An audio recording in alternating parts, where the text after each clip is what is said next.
Where's my LaCroix? Your bag. I'm out of tea, so I've moved on to the LaCroix. Lemon. I like a lemon LaCroix. We didn't talk about what tea I was drinking We on didn't. the last episode. I like it that way. You like it? You don't want to hear about my tea anymore. That's fine. I don't. Okay. Actually, today I posted something on Facebook about not having any more pumpkin spice lattes because I gave up sugar. Right. And there were like several people who suggested tea. And I just wanted to be like, I wanted to be like, I'm sorry, guys. She doesn't do tea. We've tried. I have tried. I have pushed the tea on you so hard. Yeah. I got you to have a cup near you on our last show. I took a sip. And you were like, fuck this. Not again. Ever again. No tea. No. So you've not had any pumpkin spice latte this season at all? Nope. Not even... Do they not make sugar-free pumpkin spice lattes? They do, but it makes Starbucks? me like the sugar-free stuff makes me feel just as bad as the really? sugar. But it's not sugar. It's not, but what it does is it makes me want real sugar, and it doesn't fill me up. Okay. And it like what it does basically is just it makes me crave real sugar, and then I do eventually cheat, and then I feel even worse, and then it just so I'm gonna stay away from that stuff. Have you thought about just taking a pumpkin, mashing it up, and putting a straw in there? Someone did suggest that, yes. Oh no, I'm suggesting it. This is a tired old suggestion. No, but they did say. Well, Diana posted like some cool recipe, and as she does. Someone said that in the cafe they like to go to, they do mash real pumpkins and like nutmeg and like put the pumpkins in the lattes without putting sugar in. However, there is something that I didn't clarify with people is that I don't do dairy because lactose is sugar. Well, you could do like a non-dairy milk, like an almond milk or something. Yeah, but then they have unsweetened almond milk. Yeah. But the point is that are we talking about food again? Yes, we are. I'm trying to explain this to you. It's the reason for the season. Pumpkin spice, the PSL, right? Okay, I need to know. Please explain it to me. Okay, so Sarah's got her pointer fingers out. She's very serious. Like all of her fingers are pointing at me. This is important. So the thing is, I want something done right. Like I don't want a substitution. I don't want to like have fake sugar or have fake milk or have fake like I want the pumpkin spice latte of my dreams. And if I can't have that, I don't want it at all. Okay, that's fair. Okay, you don't want she's pointing her fingers at me for emphasis. You don't want a doppelganger. I don't. You don't want just mashed pumpkin. I want the real deal. Okay, but I don't want it because it'll make me. Is there some other holiday treat you could enjoy that does not have sugar in it? What about a pumpkin biscuit or something? Biscuit, but it wouldn't be sweetened. Ooh, you know what I do like is like if you take pumpkin and like make it into like spaghetti sauce, like you toss with spaghetti. Yeah. Then you can put the kind of the pumpkin-y spice in there. Yeah. No, that sounds good. I've also done I go through periods of cooking. They don't last long, but I go through periods. I also made a chili once with pumpkin. Ooh. Like pumpkin mash and pumpkin spice, and that was good. Nice. That does sound good. So maybe you could get you can get your gourds in. You can get your gourd on. Okay. Without drinking it in the PSL form. Mm-hmm. Maybe. That does sound good. I'm just saying, it's something you could try. Yeah. Make a big old pot of pumpkin chili. Mm-hmm. And you could just like eat off of that for a week, you know? Can you give me that recipe if you have probably. it? Or I can probably. I'll have to find it. It's been a long time since I made it. But yeah, so long ago that I was still eating meat at the time. Oh, okay. So I'll have to, I can probably find it. I mean, I'm actually getting hungry talking about it. Oh, okay. Like, I mean, but I could just use some veggie crumbles. Pumpkin pop pasta did sound good too. Oh yeah, that was good. Yeah, that was a good one. I could find it. I'm sure you could just look it up. I don't know. It was like a Epicurious recipe or something. Yeah. You know? Welcome to the George Made Podcast. Welcome. I'm one of your hosts, Nicole. I'm your other host, Sarah. And this is you might be thinking to yourself, is this a podcast about pumpkin themed cooking items. It is not. It's not. It's not. It seems like it is, but It's isn't. actually a film podcast. It is. It is a podcast celebrating film and filmmaking in Georgia. Where we are right now. Where we are currently, at this very moment, recording. Can you believe it? At the fabulous podcasting room at Wonder Shop in Candler Park. Shout out to Wonder Shop. We will not be here when you are listening to this. Thank goodness, so you can't come in. I mean, I might just hide out in here and just wait okay. and just wait for them. They don't. Okay. Sounds a little scary. So, listeners, this is part 2 of our discussion on The Spectacular Now. Yes. A film that you might say we found less than spectacular. Yes. Well, 27-year-old Sarah did find it spectacular. Sadly, yes. Sarah in her 30s. Maybe I poisoned you on this movie. Like maybe my negative energy like soiled this movie for you. I don't think so. I think that maybe it was my constant like bitching during the movie that may have made it not as enjoyable. I think that when I picked it, I had like a sneaking suspicion that I wouldn't feel the same way about it. Mm-hmm. I didn't know why, because I didn't remember specifics, but I just had a suspicion. I would love. What if somebody did a supercut of all the times that Miles Teller is drinking out of that like 7-Up thing? Mm-hmm. Only instead it's like he's got a PSL. Yeah, and it's about a basic man, just a basic bitch of a man who is addicted to pumpkin spice lattes. That'd make it so much more.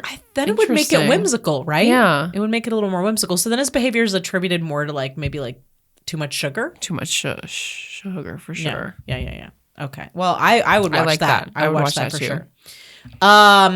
So before we get into that, I did want to talk about. I have a recommendation. Okay. I'm constantly recommending this. Well, I don't know if I've ever recommended on this show. I know I've talked about it on our other show, the Feminine Mistake podcast. I fucking love You Must Remember This podcast. You Must Remember This is the name of the podcast with Karina Longworth. Such a great, if you love film, and I'm going to assume that if you're listening to this podcast, you are either here for the PSL discussion or you're here for the film. So if you're the half that is here for the film and you're a film lover, oh my God, You Must Remember This is an incredible podcast. They've covered all kinds of stuff. They've covered The Blacklist. They've covered my introduction to it was, as you know, I'm into murder and cults, right? So she did an incredible like 7 or 8 episode series about the Manson family, but in the framing it into like how them living in LA and how Hollywood affected perhaps what took place. Yeah. And Charles Manson's, obsession with fame, right? She's done all kinds of Judy Garland, Mia Farrow and Frank Sinatra's relationship, all kinds of topics. Highly recommend this show. So good. She really gets in depth and does her research, and it's a fascinating show. So right now, what they're doing on the show is tackling a topic that I think most white people would want to shrink and run away from. And that is the infamous Song of the South. Disney's dirty little secret. Song of the South. Mm-hmm. So you're aware of Song of the South, right? Mm-hmm. So what do you know about Song of the South? It's a film, right? It is a film, yeah. A children's film. All I know about it is it's a Disney film that is racist. Right. That's literally all I know about it. And there are clips on YouTube that you can see some of the film. So basically, Song of the South is it is set in post-Civil War, so like Reconstruction Southern. It's a Reconstruction Southern setting, right? Okay. It is a mixture of live action and animation. Okay. And it is based on the stories of Uncle Remus, which were stories that were supposedly had their roots in like amongst amongst black people during pre-Civil War, so enslaved people, stories of that were supposedly enslaved people's folklore that had been told to this white man who was living in that world, right? And he took those stories and most likely made a lot of modifications to them and then made a lot of money off of them, right? Like publishing these stories, right? This is where you get the Brer Rabbit and Brer Fox tales. Yes. So Song of the South is based on that. And so my understanding of it was your understanding. I had seen a couple clips from it before. Zippity Doodah, which is a song that you would know. That song won an Oscar. Splash Mountain. Splash Mountain. Is all about it. Yeah. Right. So also it featured the first time Disney had like an African American actor playing really in any film, but playing a lead role especially. Yeah. I mean, they had some voice actors in minor roles, but a main character. Right. And they didn't have a main character, a black actor as the main character again until The Princess and the Frog. Oh, are you fucking serious? Yeah.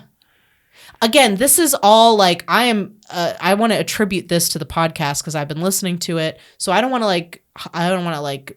you should go and listen to the podcast. Also, like, I don't feel like I have I don't want to dig too deeply into the topic because I don't feel like I'm really qualified to tackle it, other than to say, as an ignorant white person, I had the same idea where I was like, oh yeah, it's like this racist movie. Disney like made it in the 40s and then they never released it again. Here's the thing. They have released it again at certain points in time. They released it in the 70s. They released it again in the late 80s. I believe they released it in the 90s. It is not available on DVD or Blu-ray or anything like that here in the States, but it is available in Europe and many other countries. You can go out and buy this movie. They just don't want it out here in America, where we're going to talk about the problematic things, which basically are, of course, these, basically the fact that it is a story about, there's a lot of songs and things about, the black people who post-Civil War are staying on the plantation happily to work on the plantation. You can see how this is problematic, right? Yes. So the podcast digs into the history of how this got made and how Walt Disney was really trying to capitalize on the success of, Gone with the Wind at the time, because that was in the late 30s. This movie came out in the early 40s. They touch on Hattie McDaniel. They have a whole episode about Hattie McDaniel, and there's a whole lot of fascinating information about her career, and and so they did a whole episode on her. The last episode was all about the history of minstrel shows. And so there was a whole lot I didn't know about that. And so there's all this stuff that, of course, as a white person, I don't know. It's very eye-opening. So it's like, yes, it is a film that people have criticized, and it was criticized in its day as well. Like, it wasn't just like, but yet Disney keeps releasing it and they used parts of it for Splash Mountain, Anyway, it's like a thing that I knew very little about, and there's just so much to it. And I think that this show does a really good job of digging into all that. So I would recommend it. Yeah. I'm going to stop you right there and go to my car and drive home and listen to it. It's fascinating. And also to see how, again, you would I feel like, of course, this is the thing we white people do, where we're like, that's a thing that happened in the past, right? We're like, we're better now. Like, yes, obviously I know white supremacy still permeates our culture and is a huge problem in our society. But I still have this dim-witted white person's thought where I'm like, things like this are in the past, right? But so Disney Plus is coming next week as of this recording, right? We're recording in the first week of November. Disney Plus is coming next week, the 12th, right? I don't know. That's when Disney Plus goes live, right? Disney Plus, they asked Disney was asked, will you be releasing Song of the South as part of the catalog? And they're like, no, we're not releasing that. Not releasing that. Also, they're releasing Dumbo on Disney Plus, but they are omitting the scene with the crows. You know, when scene out. when you were talking about Song of the South, I thought of that scene in Dumbo. The actor who plays Uncle Remus voiced one of the crows in Dumbo. Here's another thing I didn't know about Dumbo. Again, this was all brought to my attention by the podcast. Okay. I remember that scene with the crows, and I remember seeing it when I was older and then being like, oh, this is not cool. Yeah. So they really break down that as part of the last episode about the minstrel shows. They break down sort of that. But also the main crow in that scene was voiced by a white actor. No.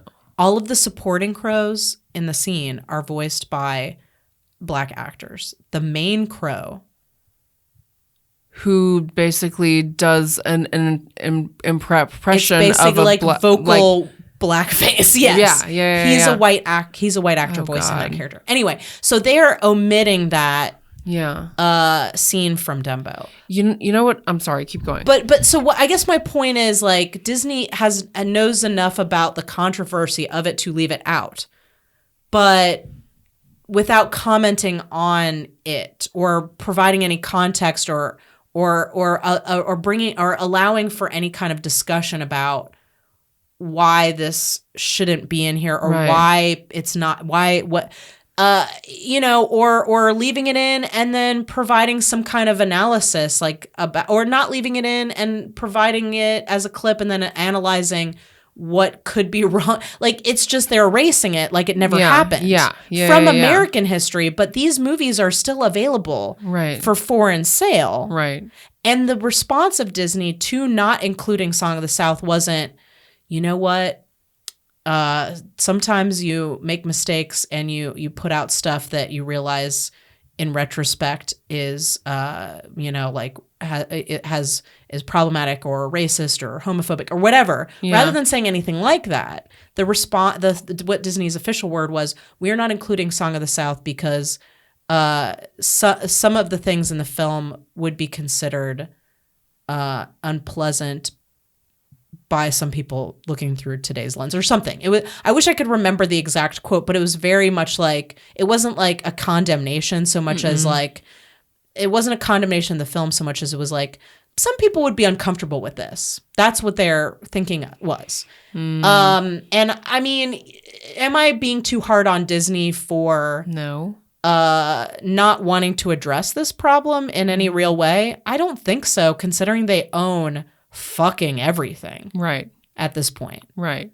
So there should be I feel like there should be some self-reflection there. We all know. We all know it's a fucking problem. Dumbo also, there's another scene in it that is actually the first scene. I know exactly what you're talking about. Where there's a storm and the black figures are taking down the tents. The straw men or whatever that are like they're pitching up the tents. Pitching up the tents. So and there's a whole song about it. So they're just black, like they're not black people. It's implied that they're black people, but they're in shadow. And then the next scene has all the white people with fully formed faces and expressions and clothing. And sure, but that's not the worst part about that scene. Okay, what's the worst part? It's the worst part. Yes, that's problematic, but also have you heard? Again, this prompted me to go back and look at these scenes. Okay, because they're all available on YouTube. It's the song about and they're all singing about how they can't read and write, and there's the song is a fucking problem too. I wasn't even listening to the song because I was just the visuals alone were upsetting enough. What is the song about? I mean, they're singing as they put up all the tents, but I can't remember all the lyrics at the present moment. But yeah, they are singing about basically how they're illiterate and black. It's just oh my god. Yeah, it's it's fucking crazy. That's that's like a horror film right there. That's terrifying. This is what happens, and I think just to circle back to our other, I keep calling our other podcast, if I'm not a mistake, where our goal was to kind of look at movies through the lens of like a woman today looking at like how women are portrayed in film. Mm-hmm. This is what happens when a dominant culture tries to comment on a dominant group tries to comment on a group that is being not fully represented or oppressed, or that you have these things that happen where you can see the white supremacy like leaking through these portrayals, and like now's a great opportunity to have a discussion about that. Like, be a leader in, let's talk about this. Like, let's talk about what is problematic about this, and maybe like heal some of this wrongdoing that, or whatever, rather than just say it's of its time. Yeah. Like so what does that mean? Like, what time? Like, let's talk about it. Let's put it in some context and look at it, and then, like shutting it away just from American audiences. Again, let's remind ourselves, shutting it away doesn't make it not have happened. Yeah. And the other complication I think that they address in the podcast is that these actors like Hattie McDaniel and I think John Baskett, I can't remember his name at the moment, but the actor who played Uncle Remus, like they took these parts because like and people, at the time were like, like you're setting us backwards by playing into these like, roles that are upholding these old racist views or whatever. And they took these roles because that was what was available to them. Right. So there's that complication there of like, like you don't want to be part of the problem, but also you're an actor who wants to have the actor playing Uncle Remus had never been offered a role like that before that was like a main role, and it was like a big deal for him. And so like, yes, he's playing this role that we now look at this secret shameful Disney movie, but at the time it was like, what else was he being offered? Like, what other parts were there for him to play? Because the dominant group that is making these films only lets Black actors play certain roles. So what are you supposed to do? Yeah. Anyway, so it's a great show. It's discussed with a lot more nuance than I could possibly do in this moment. But it's fascinating. So I recommend checking it out. Yeah, and for letting sure. yourself be uncomfortable. Yeah. Be a white person listening to the show and be like, oh God, be uncomfortable. Like, let yourself know what this shit is about. Yeah. Thanks for sharing that. I definitely will listen to that. Yeah. You Must Remember This Podcast is the name of the show. And then go back to check out their other episodes. Great fucking show. Yeah, I've listened to a few of them, I think. There's a whole episode about Barbra Streisand and A Star Is Born and that whole debacle. Anyway, so that's my rec. That's my recommendation. Shall we get back into talking about this movie? Yes, please. Shall we get spectacular? Let's get spectacular. Let's get mediocre. Let's get mediocre right about now. That's crazy. How fast were you going? Like 20, 25 miles an hour or something. And you just jumped out of the car? Yeah. What? It was snowing, so I didn't think it would hurt. But it did. That's amazing. That's awesome. You're such a good listener. No. All right, you go. I remember, it was sophomore year. You came to gym class and you were wearing the mascot head and you refused to take it off. Mm-hmm. Yeah. Yeah, it was funny. That's really funny. Yeah, no, I mean, like, what's the story about you?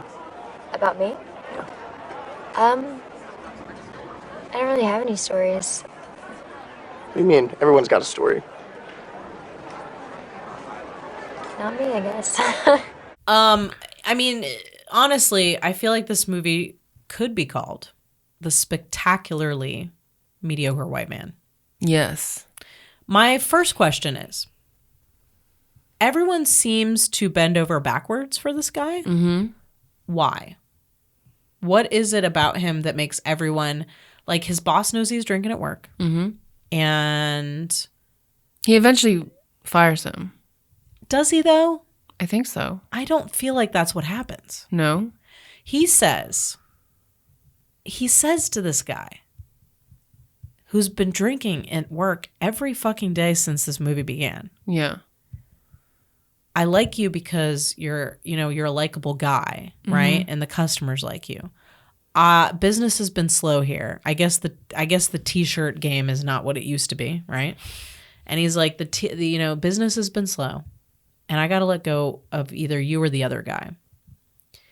But if I'm going to keep you, I need to know that you're not going to come to work hammered. Yeah. It wasn't even that he was like, stop drinking at work. Yeah. Like he was like, just don't come to work hammered. Yeah. And Miles Teller is like, I can't promise that. I'm sorry, I can't. So thanks for the opportunity. Yeah. And he shakes his hand. And I was like, fuck you. Yeah. Like this, the other guy working at there's a whole movie that we didn't see of the other guy who works at the t-shirt company who's like folding the shirts that, like Sutter never puts away. Yeah. Who's like, finding cups of half drunk whiskey all over the place and throwing them out, plunging the toilet because Sutter left, like a big clog in the toilet. That guy is busting his ass. Yes. At the shirt and tie suit place, and tie, suit and shirts and ties place, and and all this fucking guy had to do was not come to work hammered, or even say he wouldn't come to work hammered, right? But also just not come to work hammered. And he's like, I can't do that. Yeah. So no, he was not fired. He quit. I think. Yeah, you're right. So. I do know what I want to talk about. The manic pixie dream girl thing. Yes. Now I don't think she was manic per se, but she was definitely a pixie dream girl. Okay. She didn't get mad at him even when he almost killed her. She got out of the car. She gets hit by a car. Yeah, she gets hit by a car. Because he throws her out of the car. He throws her out of the car. Because she tells him she loves him. He tells her she doesn't. And I'm bad for you. I'm bad for you. You should get away from me. Which, by the way, my first two boyfriends told me that. Very early on, they were like, I'm a bad person. You should run away from me as fast as you can. Well, they were right, though. They were right. And so he did that thing where it's like, no, you don't love me. You don't I'm bad. I mean, he's not wrong. And he kicks her out of the car. And right when she steps out, she gets hit by a car. And she doesn't die. Car. How does she not die? That looks so bad. She gets a broken arm. And she's not mad at him at all. She's not mad at all. Why? Okay, again, why is Amy with this guy? She's smart. She's gorgeous. She doesn't think she is, though. Sure. But, she got hit by a car. Yeah. And she's supposed to be this incredibly intelligent person. You'd think, maybe I get how you can when you're 17 years old, I get how you can have sex goggles on. Yeah. Where you're just this is the first person you've ever had sex with. Yeah. And you're devoted, blindly devoted to them. But I feel after getting hit by the car, I feel that would be your wake up call, right? Where you're I'm going to college. Maybe it's time for me to see other people. That would be a normal person's wake up call for sure. I think for me, maybe not. Not being hit by a car. She gets hit by a car. I mean, I can't know how I would actually feel if I were she's not mad at him at all. No, she's like, can we just never talk about this again? Just pretend it didn't happen. I vomited in my mouth so hard. Yeah, and she in that gave moment. him a hug and he was like, what the fuck? I know. Even he's like, this is my other problem with this movie, and I want to circle back to the Manic Pixie Dream Girl, but in a second. The women in this movie, again, they have no story or motivation or agency of their own. They live only to service the story of this man in the movie, right? Which is my big problem. So much so that I think it's really exemplified by the scene where they have lunch together for the first time. Yes. And he says, so what's your story? Yeah. And she's like, I don't really have one. And Yeah. I'm like, What? yeah, you don't. Of course she doesn't have a story. Yeah. This movie isn't about her or her wants or needs. And the movie framed it as she's like, I believe, everyone's more than their story or whatever it was that she said. Yeah. Because she lives only to hold up this mediocre man in the movie who, like, why do I even care about his story? Like, what is he doing that's so interesting? He's an alcoholic. Which the movie doesn't address. It doesn't address it. It doesn't address it at all. Never. And he even has her drink. He buys her a flask for a gift, like a graduation gift. There's no consequences for anything that he does, ever. Even getting his girlfriend hit by a car. There's no consequences whatsoever. He doesn't really go through a change. Nope. So the Manic Pixie Dream Girl thing. So what you're saying is you think that she's the Manic Pixie Dream Girl. Yeah. I think that he's the Manic Pixie Dream Girl. I think it's reversed. But here's the interesting thing, because Julie and I talked about this today, because I was telling her that I watched this movie, and I was like, I don't think Amy's a Manic Pixie Dream Girl. I think that she serves the same purpose. So in the Manic Pixie Dream Girl, paradigm, right? You have dud boring man, right? Mediocre, boring man who's no fun and is totally a dud, right? Meets interesting, troubled, broken woman who makes him feel exciting. Yeah. Right? Yeah. Then he outgrows her and moves on with his life to have whatever life he's going to have after her. Oh. Right? Yeah. That is the story. Yes. And again, even in the Manic Pixie Dream Girl, that woman in that story, it's never about her or her struggles or why she is the way she is or anything like that. It's just about how she makes the man more interesting for a time. Yeah, but it's like in this movie, you're right, it is reversed, except it's still the same story. So here you have a broken, fucked up, messed up man who meets what the movie tries to tell us is kind of a boring introverted, brainy, because there's nothing worse than being a brainy woman. No. Right? Nothing. Boring, brainy woman who, but in this story, she still has no story of her own. She's only there to lift up the man's story. Yes. And to make him, stabilize him for a time and make him a better person. Yeah. Before he ghosts her when she goes to college, basically. So he doesn't outgrow her because no growth is done. Right. But he still makes a decision for the both of them that they shouldn't be together. Yeah. And what, anyway, at the end of this movie, he does go to the college, which I love that the last shot is he walks up to her like he's just going to patch everything up after he's ghosted her for who knows how many months. And the look on her face is just like, ooh. Yeah. I fucked like 4 guys since I've been here and I was not expecting to see you again. Yeah. So anyway, I do think that there is a Manic Pixie Dream Girl thing going on here, but I think he's the Manic Pixie Dream Girl. Yeah. Only he gets a fucking story. Right. And the woman still doesn't get a fucking story. I love that analysis. You're so right. Yeah. You're so right. Okay. Man. Oh boy. Yeah, no, my oh boy. Why I thought that was that basically that she lives to serve him and she doesn't question him or anything, but that's not what a Manic Pixie Dream Girl is completely. She never questions him once. No. Can we talk about that scene where they go to the party? He invites her to that creek party. Yeah. Right? Invites her to the party. Sees his ex-girlfriend. Pawns her off on another man. Yeah. I shouldn't say man. Pawns her off on another boy. Goes to flirt with the girl. Right. The ex-girlfriend. Who is with someone new, right, by the way. Yes. And she had the only person of color in this movie. But she had messaged him the night before asking him if he'd be there. Yeah. Which she shouldn't have done, too. Sure, but I still think it's worse that he brought a girl to a party that she doesn't know. She doesn't seem to really know these kids. Yeah. Right? Or she's not really friends with them. It's not her crowd. Brings her to the party, immediately dumps her on some other guy to go talk to this other woman.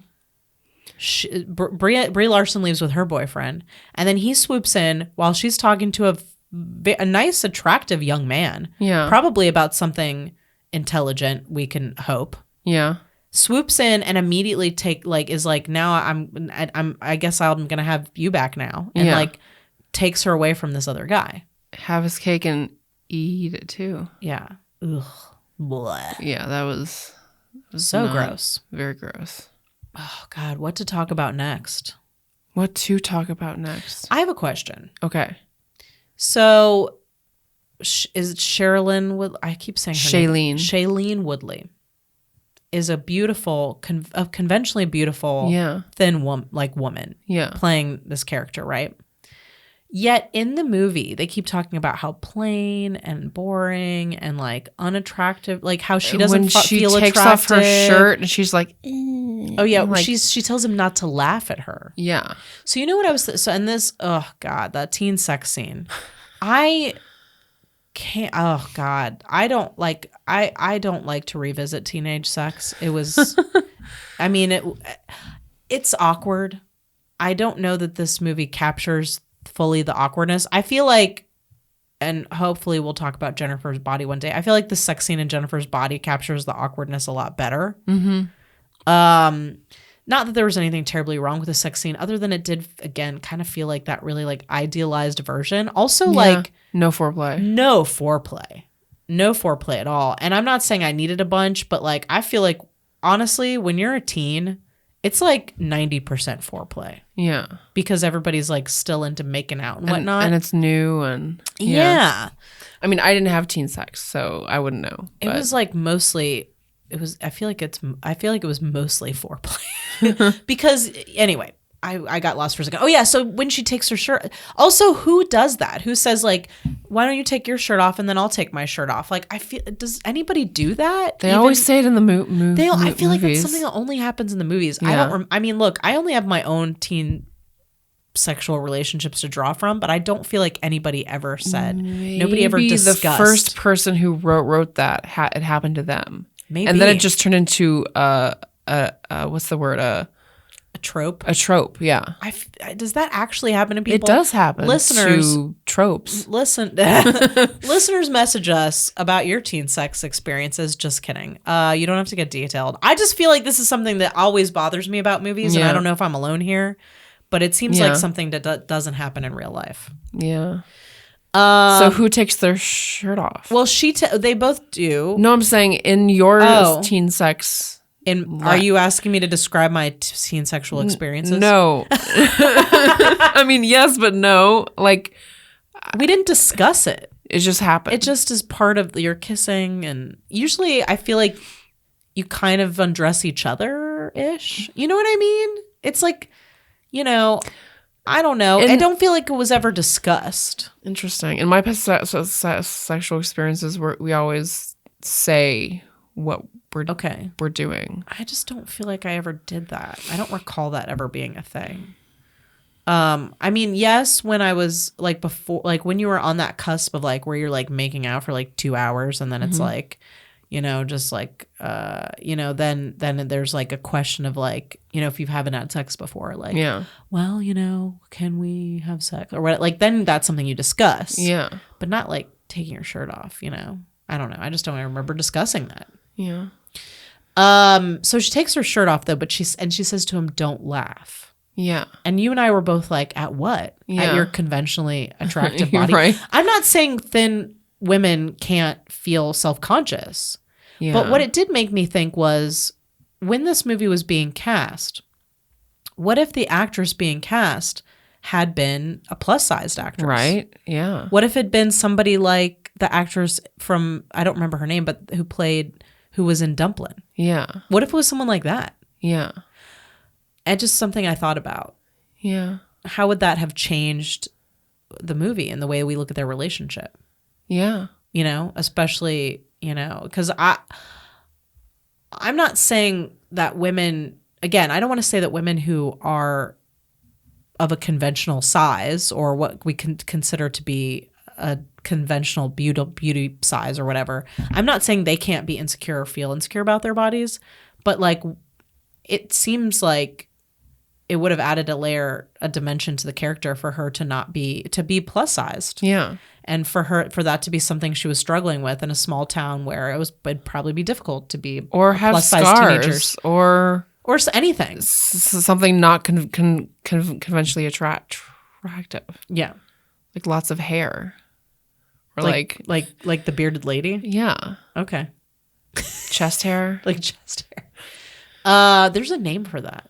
A condition when you have like excessive body hair. Yeah. I mean, I guess what I'm just saying is like the go-to for Hollywood is to cast everybody at like a size 2 or whatever. Yeah. And she's a wonderful actress, but like I would have believed it a little bit more because the whole movie they're like he's acting to his friends like, why are you dating her? And I'm like she's so beautiful. Like, what are you talking about? I know, like why is she dating him is the question everyone else should be asking. Yeah. And yet like we're supposed to believe that he's pretending like he's doing her a favor by dating her. Yeah. And also he keeps discussing like this is like short term, like I'm just helping her out for now. I'm just helping her feel special attractive or special or whatever. This is not going to last. Like I'm just like, what? I and that's all I'm just saying, like I think that would have added a different dimension. Like when you watch a show like Shrill, right? Mm-hmm. And you see, and again, we've discussed on the show how we'd like to see plus-sized women have stories that are not just about how they're not comfortable with their body. Yes. Like I would fucking love to see that. Yes. But at the same time, I do feel like it is more realistic that when like on a show like Shrill, where Ivy Bryant's character is like wrestling with like whether or not she wants to take her shirt off when she's like, being intimate with her boyfriend. Yeah. Like that is something that she is self-conscious about. Yeah. I believe that. Yeah. I identify with that. Yeah. Is all I'm saying. Mm-hmm. It would have been a good opportunity to put somebody who looks a little different in that role. And anyway, this is something I was thinking about. Yeah. So do you got something? You got something you want to talk about? Anything? We've discussed everything I care to discuss. Really? I do think we should talk about the scene where he goes to see his dad. Oh yeah, of course. That's a big one. Yeah. So he drinks a lot. Him and Amy are like, their relationship is developing, question mark. She wants him to move to Philly with her because that's where she's going to school. Yeah. He seems pretty lukewarm about it. And he's telling her that she needs to stand up to her mom, and she's telling her that he needs to stand up to his mom because this whole time his mom won't tell him where his dad is. Right. Like he lies to people of various different things about like where his dad is or could be, but he doesn't actually know, and he doesn't have his contact info. Now, I do think that is something that like his mom should have not done. Mm-hmm. I think that there probably are people out there who do approach that. Like it would have been better if she had facilitated that communication so she could have some control over it, I feel like. But he goes to his sister and talks to her about it, and she has the she has the contact information for dad. And they drive like 3 hours to go see him. Yep. And so anything you want to say about that scene? Well, he's a big disappointment. Like they show up to his house and he forgets that they're supposed to be there. And he's like, I'm going to see some friends. Like you can come along. Like we're going to a bar. Like we can like hang out and stuff. And so they go. And I know that you turned to me and were like, why is she there? Like, why did he bring her? I thought it was weird that he brought her. Like, because on the phone, it seemed like everything was cool. Like his dad was like, come and see. I just feel like it's like, that seems like a really intimate moment that like, I don't know that you would bring. I mean, I guess when you're a teenager, I don't know. I could see him bringing. If you're in a relationship with someone. I could see him bringing his buddy up there maybe. But like. I think it was supposed to imply that they were close at that point, and he felt comfortable with her seeing that side of his life that he wanted to hide from. I think it was supposed to awfully big gamble. I think it was supposed to symbolize intimacy, not symbolize, but like signify trust and intimacy and that kind of stuff. All right. So, and I was glad that she was there because if he had been alone, like I don't know how that would have gone. Well, I think he probably would have gotten hammered at Yeah. one of those local bars Yeah. and passed out on it in a ditch somewhere. Yeah. Most likely. Yeah. Maybe him and his dad would have passed out And in a she nearby wouldn't, ditch. and she wouldn't have gotten hit by a car. Yeah, I mean, I feel like it would. Yeah, or certainly would have worked out better for her. Yeah. But yeah, they go and see dad. He doesn't remember that he made the date with them. They go to a bar. They drink in the middle of the day. He drinks with his teenage son. And he makes him pay. He does make him pay. Yeah. And then says he's got to go do a thing. And by do a thing, he means do that lady at the bar. Yeah. And he never comes back. Nope.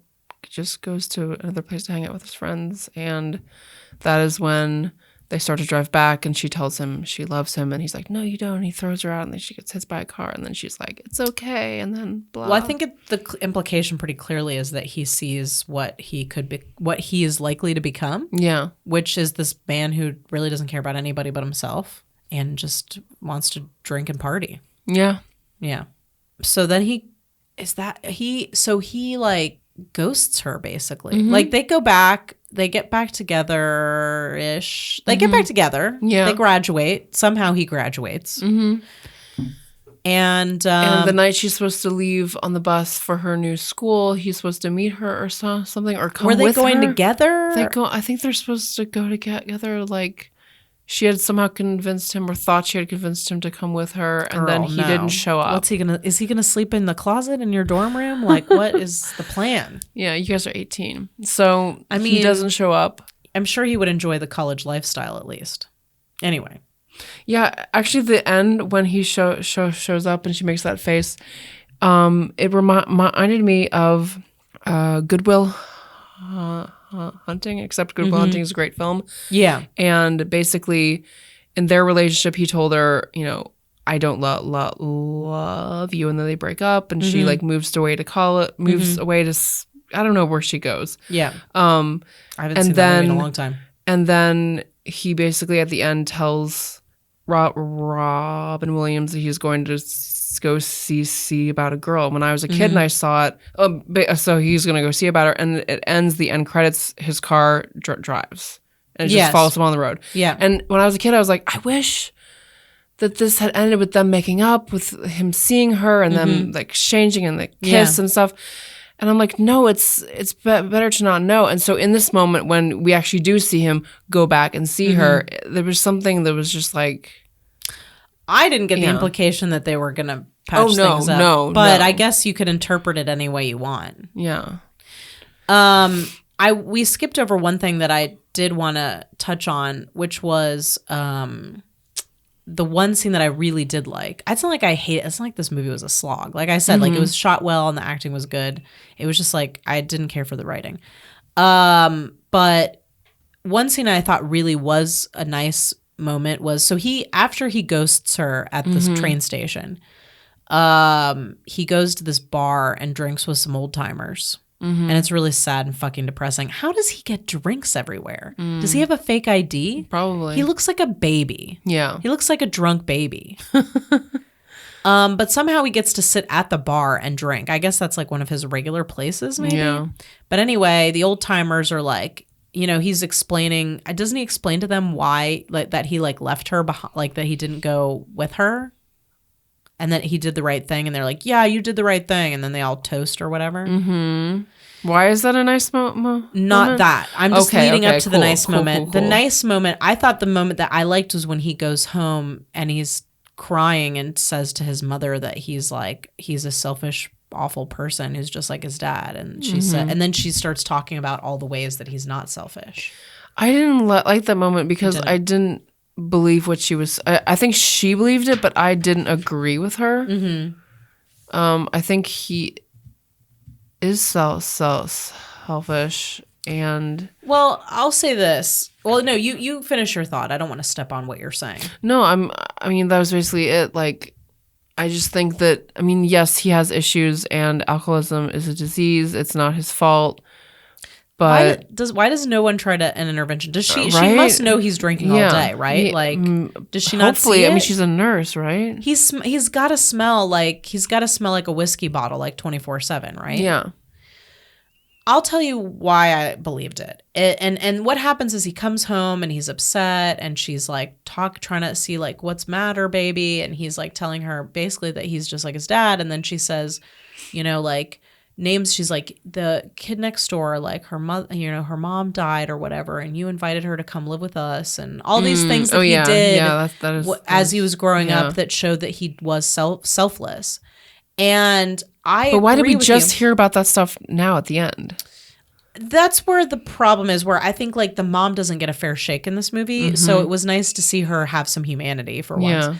But I think like as a mother, even if your child is kind of fucked up, you know, I think that you would still see the good in them. Yeah. And so it was realistic to me that she would then be the one who can point out like, actually, you know, and she says like, your father doesn't care about anybody but himself, and that's not you. And I think that what it implies is that it's not too late for him. Like that he has goodness, and that I think if he did keep going on like that, he probably would become like his father. But like if there's someone in your life that you know, like that you can make a choice to turn yourself around for, that you can make a choice to change at that age, I think you could. Now he would need to get some fucking rehab or therapy or something. He's got to get that alcohol problem under control for sure, or he's going to die young. But I do think that people are capable of change if they want it. And like, I think his mother was there to say like, I love you. Yeah. I love you, and I see the good in you. And I do believe that's something that that's part of your job as a mom, is to help your children see that about themselves, even when they're in a low place, you know? So I did think that scene was really nice. And I thought the acting in that scene between the two of them was really good. Yeah, I would agree with that. Do you want to talk about the original ending of this movie? Or the original ending of the book? Yes, please. The movie and the book do not end the same way. Okay, please. So I have not read the book, obviously, but I did, obviously, because why would I? But I did want to go and see like what was different about the book and the movie. So the ending of the movie, of course, as we just said, is that he goes drinking with these old timers. Then he goes home and he's upset, and his mom kind of talks him through all the good things about himself, right? Then we see this kind of, there's been this like through line in the, I don't know why I waved my hand across, like in a rainbow fashion. No one can see what I'm doing. No. Anyway, there's what I'm making with my hands is an arc. There's a through line in the film where he is trying to finish this college application. Yes. Which, again, was infuriating to me because it's basically like, I don't know, I broke up with my girlfriend and that's the hardship I've been through. And I'm like, you privileged fuck. Because I know that if he turns that in, and he'll just get accepted. It also was like 6 sentences long or something like that. Like, so he's trying to finish this college application, this college essay or whatever. And so in the end, it's him revisiting the essay. Yeah. And talking about how because he's been hurt in his life, he has shut out the possibility of feeling anything, right? Okay. And then we see him show up at the college, right? And this is the book. This is the movie. I'm just recapping. Oh, I'm sorry. Yes. And then he shows up at college and they say nothing, and they just have this moment where he's like looking at her expectantly and she's looking at him like, yeah. The way the book ends is that it ends with him at the bar with the old timers talking about how so in the book, she was going off to college and she knew that he wasn't supposed to go with her. She went off to college and he said he was going to come and meet her in a couple months when he finds a place. Okay.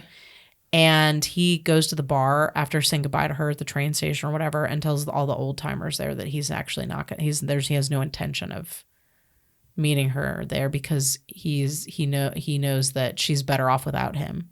Okay. And then he gets fucking wasted, and that's the end of the book. Cool. Hashtag colossal waste of time. Right? I don't know what we're supposed to take away from that. What are we supposed to take away from this movie, period? I don't know. Maybe it's something that Tim Tharp did as a young man. I guess.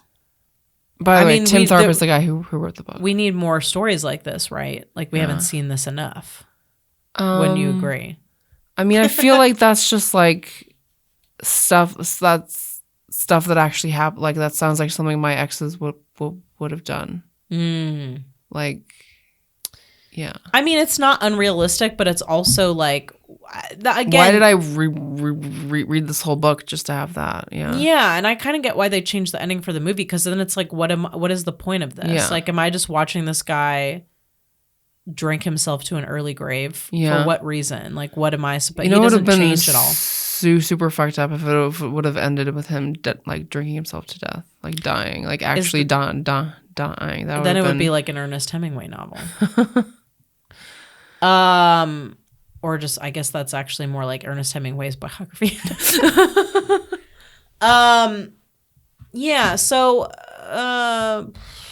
final thoughts. Do you have any spectacular thoughts about the Spectacular now? Spectacular. I'm just like I feel like you're grimacing right now. I want to go back to grimacing. I want to go back to my 27-year-old self and be like, and shake her and be like, why? Why did you do this? Why did you enjoy this? What is wrong with you? I think it's okay. You're matured. You've matured. Matured. You've experienced new things. Mm-hmm. Maybe you don't quite have that crush on Miles Teller that you did at the time. No, I definitely do not. Yeah. No. Oh, I mean, there's nothing wrong with the guy. I know. I have a crush on someone else now, though. So Okay. yeah. Okay. But there'll always be a place in your heart for Leo DiCaprio. Oh, for sure. Yeah. But not the. So he never goes out of style. Not the Leo of today, and not the Leo who dates women until they turn 25 and then goes for a newer. dumps them. Yeah. Yeah. Goes for a newer Not that model. Leo. Yeah. But the one who was in Titanic when he was 20 years old, and Have you seen Titanic since you became a grown ass oh woman? yeah, Okay. Oh, So yeah. you still feel the same way about it. yeah, it's an undying love that I have for this movie, and it's I can't explain it. I just Your face completely changed when he stopped talking about this movie and started talking about Titanic. It was like instantaneous. I love Titanic. So anything else for you about this movie? So you just want to slap your old self? I want and to slap say, my old self and be like, get some self-esteem, get your shit together. What is wrong with you? Yeah, basically. Final thoughts for me. I will probably forget this movie shortly after watching it. I think I've forgotten a lot of it already. Yeah. I think it's gone. It's a boop, boop, it's out. I would say again, the positives about this movie, the use of the setting, the acting, maybe watch it with the sound off. Sure. Watch it with the sound off. You know, while you're, I don't know. Or watch it doing with your something. brain off. Turn your brain off. This movie has a shelf life of like after 25, after the age of 25. Yeah. I think that you probably, I don't think, actually, you know what? I think my 9-year-old would not care for this movie. No, she would not. She would see through this bullshit like for straight sure. away. She'd be like, in fact, every single movie we watch with her, she smells the bullshit. She smells the bullshit. Yeah. She smells the bullshit. So listeners, I guess if you're into a rom-drom, maybe, No. or I don't know. I this is also not my genre, Yeah. so I don't know how to compare it to other rom-droms. This is my genre, or it used to be. I don't know. You don't know? I Worth think- it? Watch it? Maybe. It's not a bad movie. It's just not. It's not as bad as Colossal, but it's not better as, than Colossal. Better than Colossal. That's what we can say about it. Yeah. It's better than Colossal. Yeah.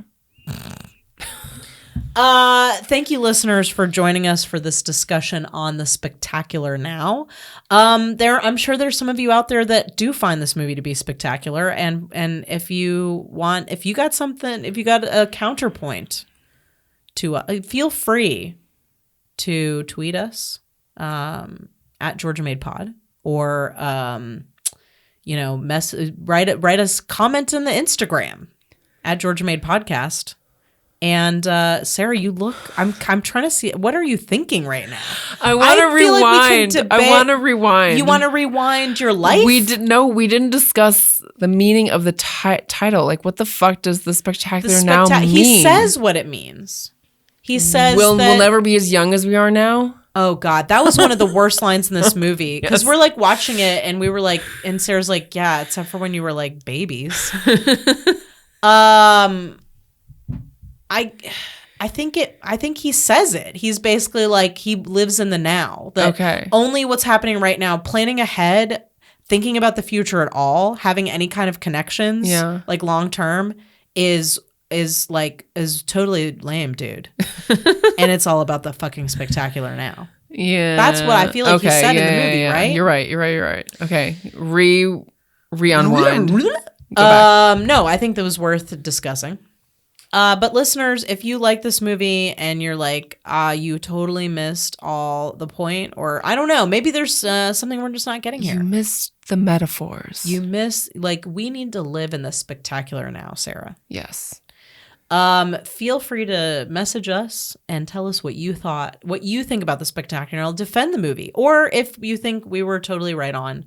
If you think we were being harsh enough. If you think we were being harsh enough, tell us what you think of this movie. Please tell us. Please tell us. We want to know. You can find us on all the social media. All the social media. Not TikTok. Not Snapchat. We're not on TikTok.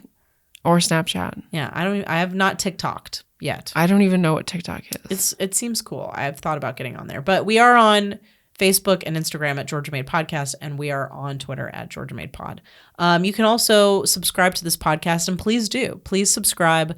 We've got a bunch of episodes. If you're just joining us, we've got a bunch of episodes we've been putting out this year on some other things, other films that were made here in Georgia, indie films, classic films, etc.